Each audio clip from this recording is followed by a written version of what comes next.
Minsan minabuti ng Panginoong Hesus na umalis muna sa Judea at bumalik sa Galilee. Kinailangan niyang dumaan sa Sicar, isang bayan sa Samaria.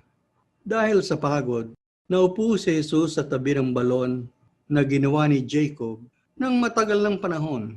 Dumating ang isang Samaritana upang sumalok ng tubig. Kinausap siya ni Jesus. "Maaari mo ba akong painumin?" Tinanong ng babae si Jesus kung bakit siya na isang Hudyo ay humihingi ng tubig sa isang Samaritana. Tumugon si Jesus, "Kung alam mo lamang ang kaloob ng Diyos at kung sino itong humihingi sa iyo ng inumin, ikaw ay hihingi sa kanya at bibigyan kanya ng tubig na nagbibigay buhay." Sinabi ng babae kay Jesus na wala siyang pansalok at malalim ang balon. Kaya sa paanong paraan siya makakakuha ng ganoong klaseng tubig?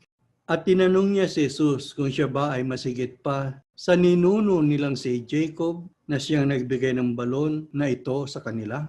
Sumagot muli si Jesus, "Ang bawat uminom ng tubig na ito ay muling mauuhaw.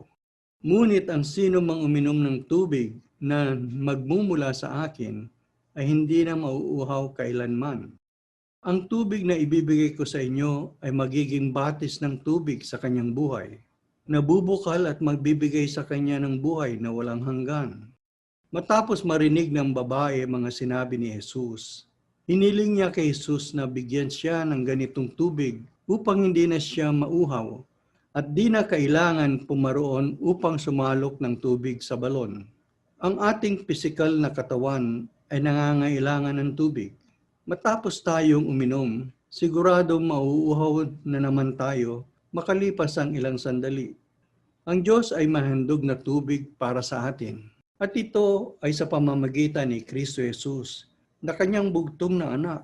Ang tubig na ito mula sa Panginoong Hesus ay parang batis na bubukal sa atin na nagbibigay ng buhay na walang hanggan.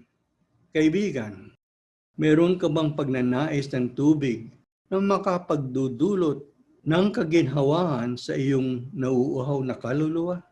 Narinig mo ang sinabi ni Kristo, "Ang sino mang uminom ng tubig na magmumula sa akin ay hindi na mauuhaw kailanman. Ang tubig na ibibigay ko sa inyo ay magiging batis ng tubig sa kanyang buhay, nabubukal at magbibigay sa kanya ng buhay na walang hanggan." Sinabi sa simula ng kasaysayang ito, sinabi na kinailangan ng Panginoong Hesus na dumaan sa Sicar. Bakit? Bakit kinailangan ni Kristo na dumaan sa lugar na iyon? Nagkataon lang ba na ang babaeng sasalok ng tubig ay pupunta sa balon sa mga sandaling iyon? O alam ng Panginoon na may mga naghihintay makarinig ng magandang balita ng kaligtasan sa lugar na iyon, sa may balon ni Jacob? Meron kayang mga naghihintay doon sa Mesayas, tulad ng babaeng sasalok ng tubig? Ikaw kaibigan, naghihintay ka ba na may magbigay sa iyo ng tubig ng kaligtasan? Manalig ka sa mga salita ni Kristo na iyong narinig sa araw na ito. Si Kristo ang mabuting pastol na nag-alay ng kanyang buhay para sa ikaliligtas ng kanyang mga tupa. Magtiwala ka sa mga salita ni Kristo at sa kanyang ginawa para sa iyo doon sa krus ng Kalbaryo.